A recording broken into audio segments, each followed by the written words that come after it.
아들을 낳으면 7일 동안 불결하죠.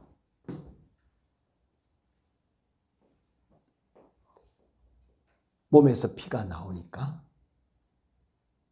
그런데 33일 동안 몸 안에 있는 그 산혈이 깨끗이 다 배출이 되어져서 여자의 몸이 아이를 낳기 전과 같은 몸으로 되는데, 남자아이를 낳았을 때는 40일을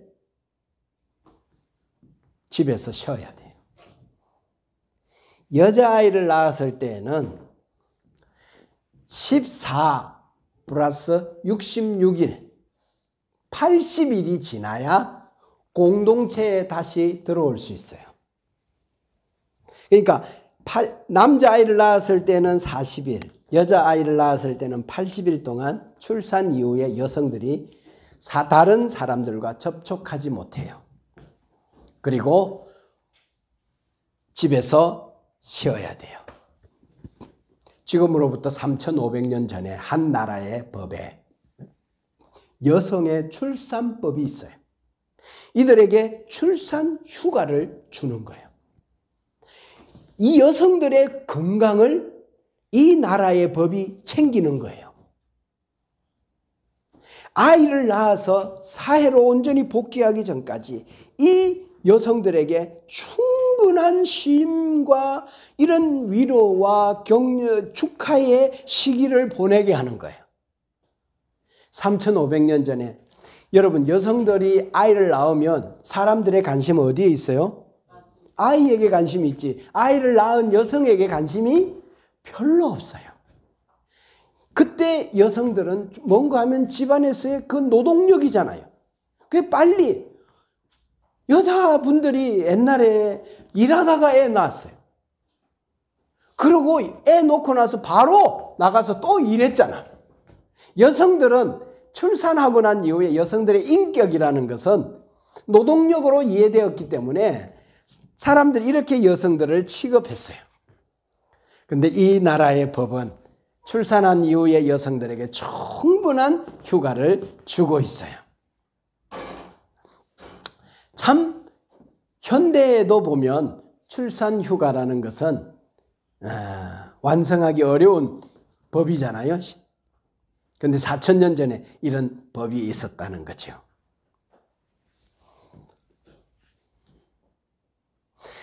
그래가지고 산모가 번제와 속죄제를 드리고, 그 다음에 아이는 할례를 행하고 이스라엘 공동체 정식 회원이, 멤버가, 백성이 되도록 그렇게 되어져 있었습니다. 자, 아기를 낳은 여인이 왜 부정해지는가? 출산은 하나님의 작품이에요. 하나님의 명령이고 생육하고 번성해야죠.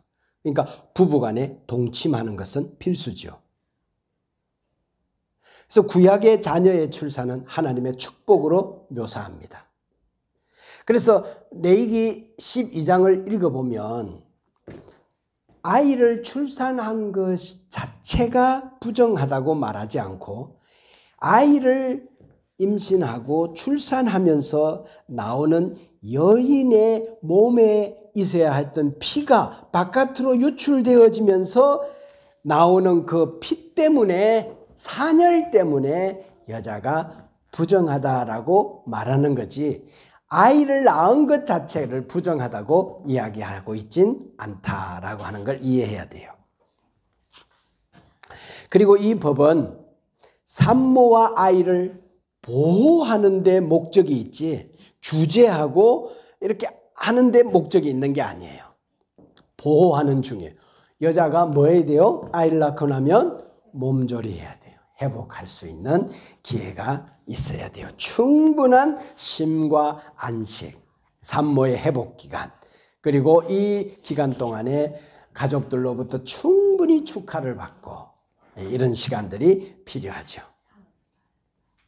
그리고 왜 산모가 부정해지느냐? 한번 생각해 보자고.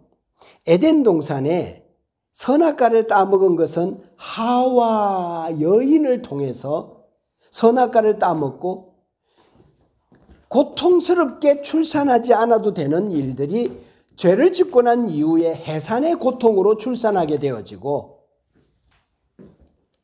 여인의 불순종에서 해산의 고통이 나왔기 때문에 여인이 출산하고 난 이후에 이 상태를 부정하다고 말하지 않았을까? 그러니까 정식 회원으로 다시 들어올 때 반드시 번제도 드리지만 뭘로 드린가 하면 속죄제도 드렸어요.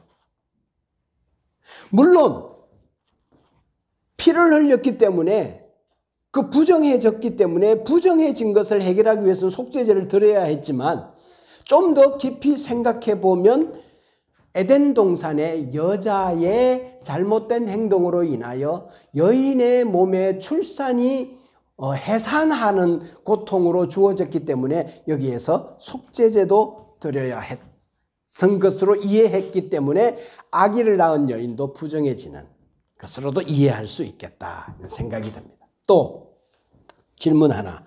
아들을 낳았을 때보다 딸을 낳았을 때 왜 기간을 2배로 두었을까? 글쎄, 여기에 남자 낳아본 아들, 딸도 낳아본 사람들 한번 비교를 해보면 왜 이랬을까 잘 모르겠어요. 근데 모르겠어요. 하여튼 여자들은 알지 모르겠지만, 주은이는 이제 딸 낳아봤으니까 아들 한번 낳아봐.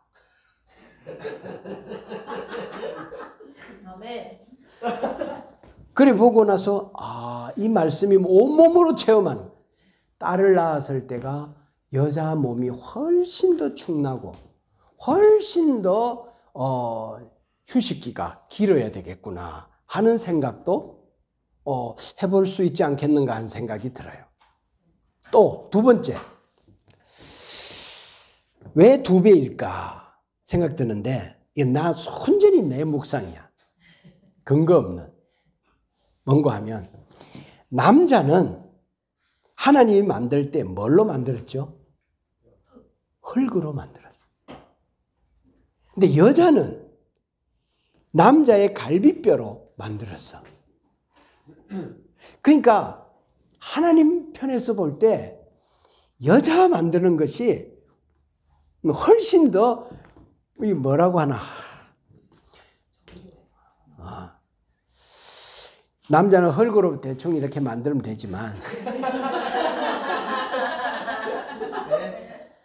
여자는 갈비뼈로 만드는 거예요. 그러니까 에너지가 더 들어가는 거예요. 이 여자가 남자보다 훨씬 더 강하잖아요. 훨씬 더. 그러니까 여자의 몸에 더 큰 무리가 있지 않았을까. 하나님은 여성들을 더 많이 사랑하는 것 같아요. 자, 그래서 이게 여자 출산한 여인의 휴식, 회복, 여기에 초점이 맞춰져 있어요. 그리고 이제 공동체에 다시 들어오기 전에 번제와 속죄제를 드리고 이제 다시 공동체에, 다시 거룩한 공동체에 들어오게 회복이 됩니다. 출산 휴가를 다 마치고 정결례식을 치르고 공동체에 다시 돌아오는 거죠. 유대인들의 속담에 이런 속담이 하나 있어요. 몸을 깨끗이 하라, 그러면 마음도 깨끗해질 것이다 라고 하는 말씀이 있어요.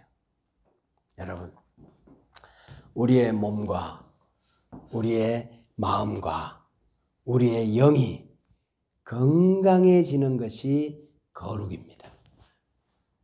여러분, 거룩하시기를 주의 이름으로 축복합니다.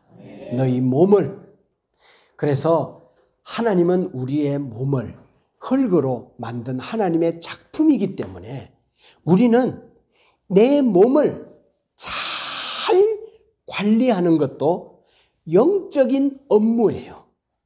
하나님을 만나는 일에 있어서 하나님을 만나는 중요한 과제예요. 그래서 자기 몸도 잘 창조의 원형 그대로 변질시키지 마. 뚱뚱해지지 말라는 거지. 자기 몸을 변형시키지 마.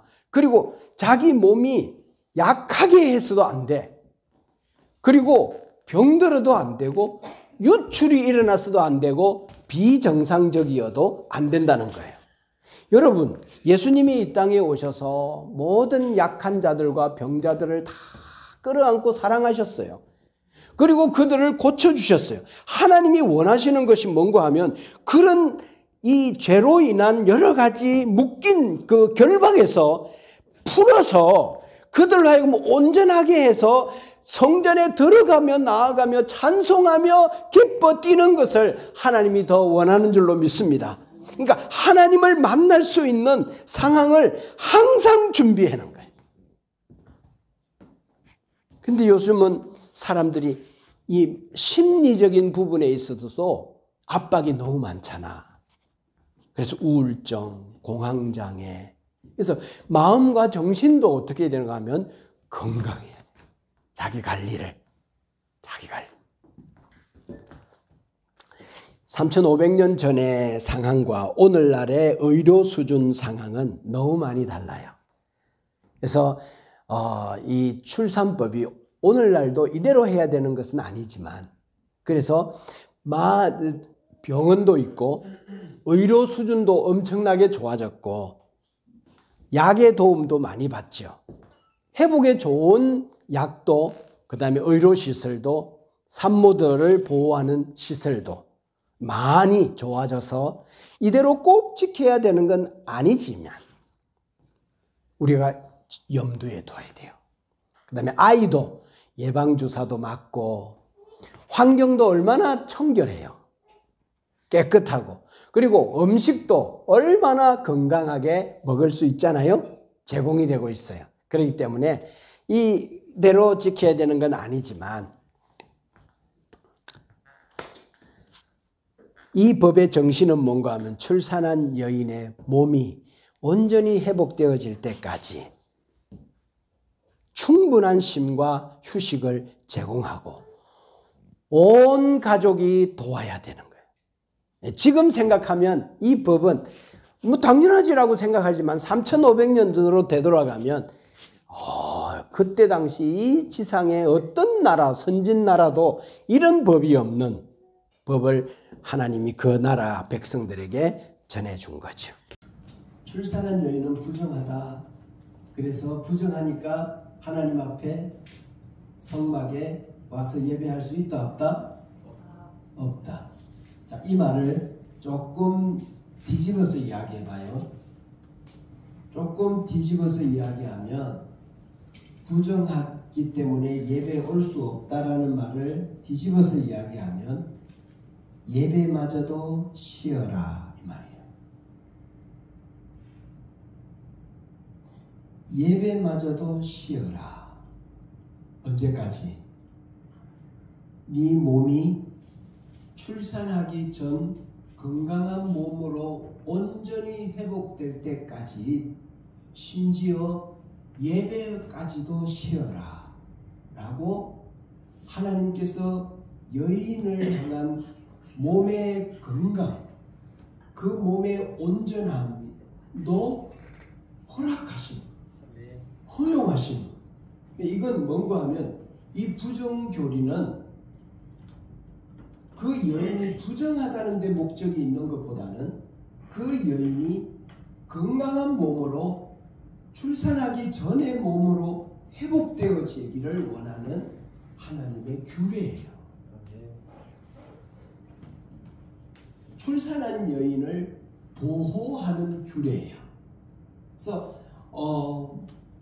아이를 이렇게 몸 안에 가지고 있었으니 몸이 많이 뒤틀리기도 하고 밸런스도 무너지고 그 다음에 출산하면서 산후혈 피도 많이 쏟았고 그 다음에 여인 안에 있는 칼슘이나 뼈 이런 것들이 아이에게 다 갔고 영양소도 아이에게 다 전달되어져서 아이 키우는 일에 온 몸이 몇 개월, 10개월 동안 전념하던 그 몸이 남자아이를 낳았을 땐 40일, 여자아이를 낳았을 때는 80일 동안 집에서 아무것도 하지 말고 일이 아무리 산더미처럼 놓여 있어도 만지면 부정하니까 만지지도 말고 푹 쉬는 거예요. 하나님의 놀라운 배려예요. 왜냐하면 3,500년 전에 여성의 인권이라는 것은, 여성의 휴가라는 것, 여성은 노동력이에요. 집안에서 일하는 것들이 산적해 있는 이 여성에게 철저히 보호하는, 그래서 생명을 보호하는 거예요. 그리고 아이도 이 기간 동안 다른 사람들이 접촉하지 못해요. 그래서 이 아이도 다른 외부의 어떤 바이러스나 이런 잘못되어진 것들로 인하여서 감염되어져서 아이에게 생명에 치명적인 문제가 생기는 것들을 방지하는 거예요. 왜냐하면 아이는 면역력이 없잖아요. 그러니까 이 아이가 면역력을 가질 때까지 생명을 보호하는 거예요. 여성을 보호하고 아이를 보호하는 거예요.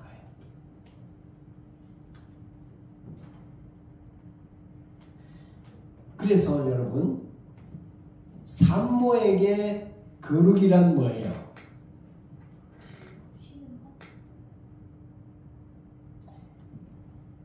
출산하기 전에 몸으로 모든 게 회복되어질 때 그는 번제와 속죄제를 드리고 사해로 한 사람으로 복귀해요.